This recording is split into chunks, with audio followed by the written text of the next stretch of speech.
To truly appreciate where we are, let's start again at the very beginning. Climbing through the ranks of the independent wrestling scene throughout the 2000s, talks of a bright prospect began to arise. A so-called American Dragon dominated the golden era of Ring of Honor, which in turn led to him eventually signing with WWE. Throughout his 11 years there, he faced many setbacks. However, one thing you can't stop in wrestling is a connection to the audience. In the end, against all the odds, he reached the very top of Vince McMahon's Land of the Giants, becoming one of the biggest stars in professional wrestling in the process. On the other side of the world, rumblings of the next big thing in professional wrestling began to gain traction. The biggest difference here being that it all happened outside of WWE. The premier promotion in Japan, New Japan Pro Wrestling, saw its popularity reach new heights in the western part of the world, with much of that being accredited to the professional wrestler from Winnipeg. Fast forward to the modern day, and this man is on top of the hottest promotion in the world, AEW.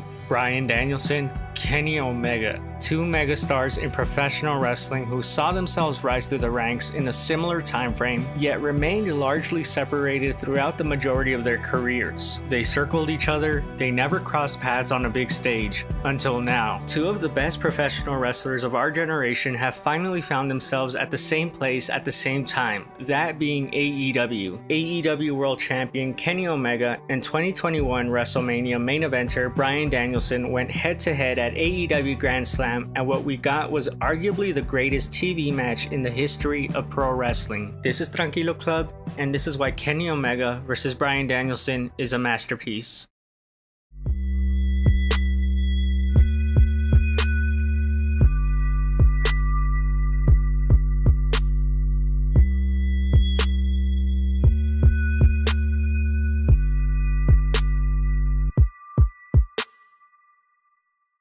AEW prides itself in being a company where wins and losses matter. Their ranking system serves as a filter in a way. In theory, it prevents just anyone from being able to get a world title shot. If you want a title shot in AEW, you have to earn it, and there's precedent for this. New signings don't come in and get a world title shot right out of the gate, which is why when Bryan Danielson arrived in AEW, it was shocking to see him go after Kenny Omega straight away. Look, we all know who Bryan is. One of the greatest pro wrestlers to ever live needs no introduction. But even then, Danielson coming in to challenge Kenny Omega right away broke every rule in the AEW book. Surely even a two-time WrestleMania main eventer needs to go through the ranks to earn a shot at the champion. Well, for Bryan, it wasn't about the title. The day Bryan debuted in AEW, he made it clear that he was there to fight the best. He wasn't of the CM Punk mentality of being there to help the younger talent. Bryan wanted to kick some heads in, so it made sense that he would go for the very best in AEW straight away, but Kenny Omega wasn't having any of that. Kenny Omega is a megalomaniac. In his mind, he's the very best in the world. He's been used to people calling him that since his meteoric rise in 2016. To have someone come in to take it all away from him was obviously going to make him angry. Danielson and Omega share a lot more in common than both men would like to think. They weren't ever anyone's first choice. Bryan got his first big moment in WWE due to a combination of fan backlash, CM Punk being fired, and the need for something new. Kenny Omega got his first big moment in New Japan due to AJ Styles leaving for WWE, therefore making him the de facto ace of Bullet Club and leaving him the perfect opportunity to slot into the void left behind by Styles. However, despite their popularity, Bryan and Omega were never truly the guy for their respective companies. They were top guys for sure, main eventing pay-per-views, winning the top title in their promotions, but the company never fully revolved around them. But these two men are the type of wrestlers who were happy to play a supporting role at the top, because at the end of the day, they're in it for the love of the sport. Now, with that being said, both Bryan and Omega share another common trait. They love a good challenge. They love a new challenge. When the chance to start over was presented to the two of them, they both took it, albeit at different times. Kenny chose to help get AEW off the ground in 2019 and help turn the company into a major success. Kenny joined AEW with great fanfare from his time with New Japan. As I said before, he was highly lauded as the best wrestler in the world, and although it took him a while to become the top guy in AEW, once he did, he never looked back. In Danielson's case, he had it made in WWE. He was a top guy, picking and choosing who he wants to work with, and it seemed he was happy, and happy he was, but there was something missing for him. After being in the main event of WrestleMania this year, Bryan would go on record to say he felt detached from the whole thing. He compared it to the feeling you might get when you're about to die. In other words, Bryan felt like he didn't belong in the main main event of WrestleMania, which is quite a shock, considering that's a spot everyone in WWE wants to be in. It became clear here that Danielson wanted something new, wanted something different, and so when his contract expired in May 2021, it was no surprise that rumors of him possibly signing with AEW began to run rampant. Bryan had the opportunity to walk away from WWE in 2018 when his contract expired, but he chose to re-sign with the company, and it was probably the smart choice for Bryan to make, considering AEW still hadn't been founded. We were very much still in the all-in era, and while that era was magic, no one knew what would come from it. Well, no one except for the elite. Bryan has never shied away from saying how he feels. Over the past few years, he's been very complimentary of what the elite has been able to accomplish, what they've done for the wrestling industry. Bryan has said he thinks having competition is healthy for the industry. And well, of course he thinks that. He's a wrestler's wrestler, which is why when I heard his contract with WWE expired, I didn't count out an AEW debut for Bryan. And what do you know, Bryan in AEW was the outcome. But the Bryan Danielson we're seeing now is different from Daniel Bryan. Danielson is now back to his roots. He's cocky, he knows how good he is, and he wants to kick some heads in. This man knows he's the best in the world. So what do you do when you're the best in the world?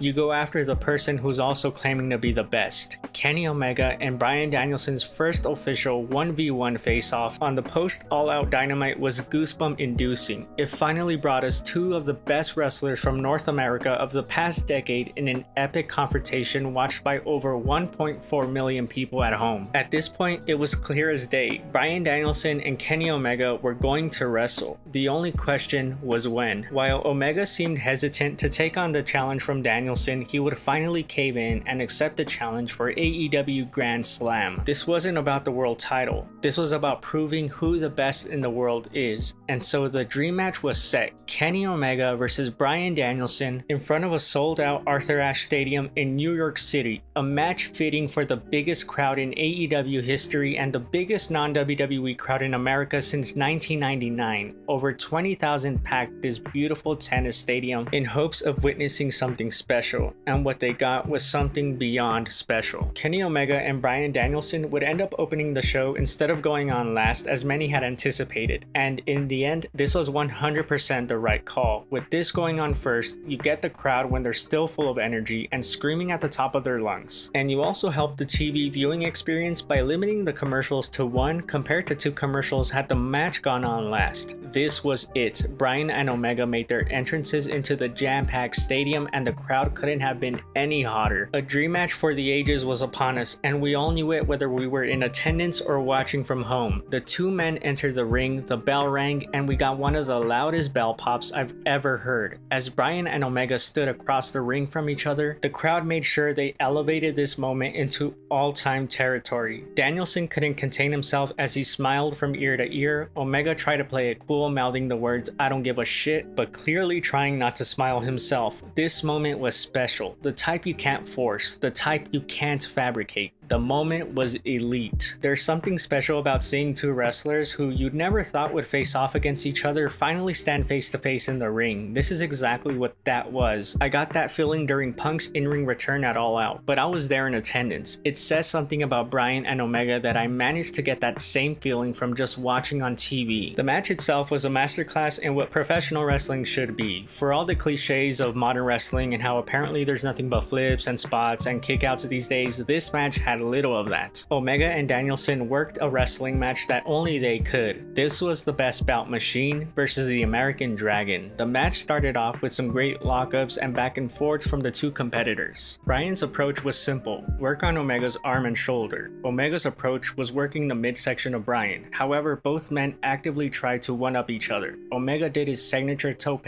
while Bryan hit Omega with a knee strike from the top rope. Omega hit a long sprint V-trigger on Bryan, while Bryan pulled out the cattle mutilation on Omega. Omega would even hit a dragon suplex off the top rope on Bryan, which made my jaw drop. These two hit each other with everything they had, but neither man would stay down. This is how to work a crowd 101. The match went to a 30-minute time limit draw, but it was the fastest 30 minutes I'd ever experienced. We saw Omega once again become desperate and pull out Kota Ibushi's Phoenix Splash just as he did against Moxley in their Lights Out match. We saw Bryan turn back the clock and perform at a level we hadn't seen in years. This not only lived up to the hype, but it also exceeded it. And the scary part is, you can tell that both men were holding back for the eventual rematch down the line. The match was so perfect, so special, that it didn't even matter that it ended in a time limit draw. AEW has earned enough goodwill with their audience to be able to pull this off. This isn't a weekly occurrence, and we know we'll get the rematch down the line, which is why this result was the perfect one. Two parallel stars of this generation put on a fight like no other, and the only thing the match has done is leave us wanting more. The AEW World Champion Kenny Omega was protected, and Bryan Danielson was protected as well. To think what needed to happen for this match to take place under the circumstances that it did is quite mind-blowing. Kenny Omega versus Bryan Danielson in an AEW ring in 2021 was the right place and the right time. Think about everything these two men have done in their respective careers. One reached the top of the Western wrestling world in 2014 in front of a sold-out Superdome. The other reached the pinnacle of Japanese pro wrestling in 2018 and the pinnacle of AEW nearly 1 year ago during the pandemic era. While Omega and Danielson did cross paths early on in their careers, it seemed unlikely that we would ever see them wrestle each other during this phase of their careers, but AEW made it possible. What AEW has done for professional wrestling in their 2 years of existence is incredible. They've sold out arenas across the country, they've brought back CM Punk, they've made a deal with Martha Hart to honor Owen Hart's legacy, and they convinced a 2021 WrestleMania main eventer who was happy in WWE that AEW was the place to be.